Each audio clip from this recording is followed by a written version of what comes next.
P17 fait d'abord partie d'une série donc, de 35 locomotives, comme vous l'avez dit, qui étaient fabriquées ici même au Creusot en 1950 par Schneider. Ces locomotives étaient donc destinées aux trains de voyageurs sur les voies SNCF, notamment sur l'artère Paris-Lyon-Marseille.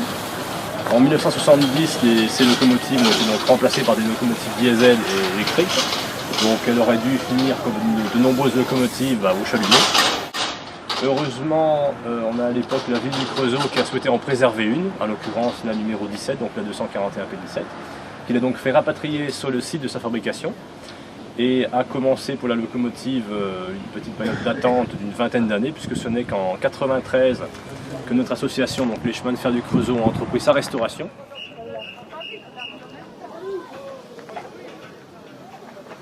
Si on veut faire simplement une simple comparaison, c'est une cocotte minute dans laquelle on va mettre de l'eau, on va chauffer cette eau pour produire de la vapeur.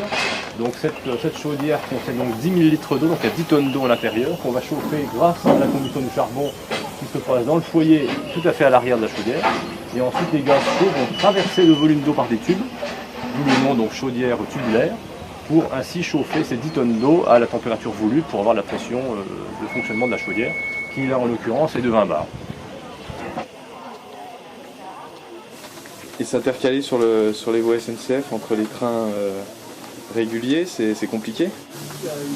Ça pourrait être plus simple, ça nécessite un dossier de préparation 3 mois en amont pour pouvoir donc faire une demande de circulation, justifier avec ce dossier que tout le matériel est bien apte à rouler, donc que la locomotive a été contrôlée, qu'elle a eu tous les contrôles SNCF en cours de validité, et puis ensuite de faire ce qu'on appelle un sillon, donc de tracer le circuit du train au milieu des autres, pour ne pas gêner les TGV, les trains qui roulent à 160 à l'heure.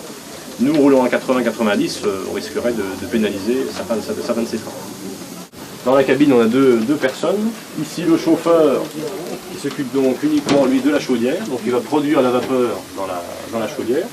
Donc il s'occupe de l'alimentation en charbon, de l'alimentation en eau de la chaudière. Il surveille également le côté droit de la locomotive quand elle est en déplacement.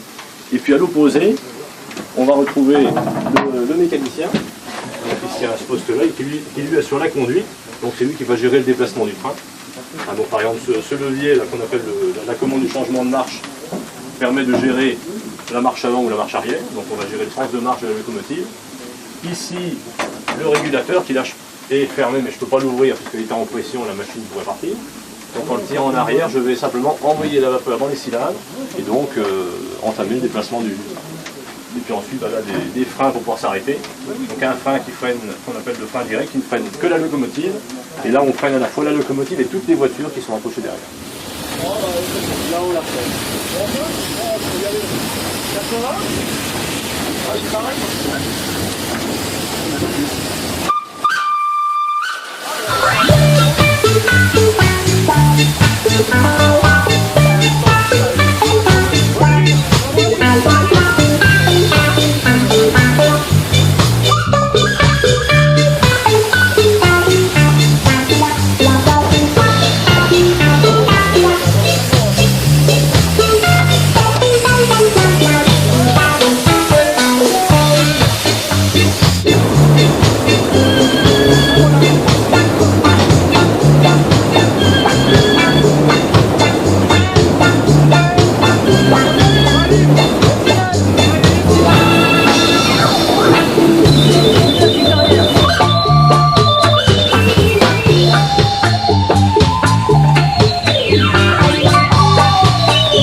Thank you.